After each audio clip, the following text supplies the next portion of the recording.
రాజన్న సిరిసిల్ల జిల్లా గంభీరావుపేట మండలం కొత్తపల్లి గ్రామంలో రుక్మిణి సత్యభామ శ్రీ వేణుగోపాల స్వామి దేవాలయం బ్రహ్మోత్సవాల సందర్భంగా శ్రీ రుక్మిణి సత్యభామ సమేత శ్రీ వేణుగోపాల స్వామి వారు ఉదయం రథోత్సవంపై పురవీధుల గుండా దీంతో స్వామి వాళ్ల దివ్య రూపాన్ని తిలకించేందుకు భక్తులు పెద్ద ఎత్తున తరలివచ్చి మంగళహారతులు సమర్పించి స్వామివారికి కట్న కానుకలు మొక్కులు చెల్లించుకున్నారు.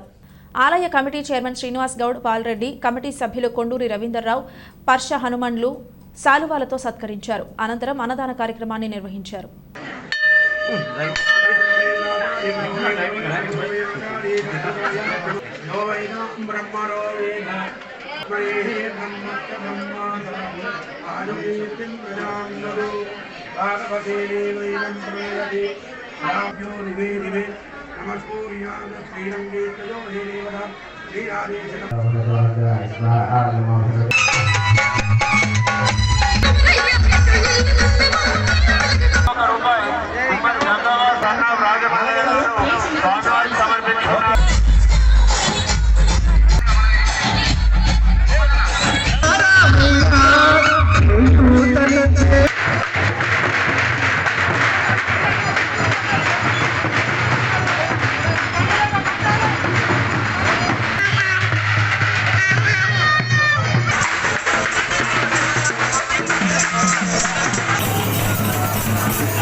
Okay.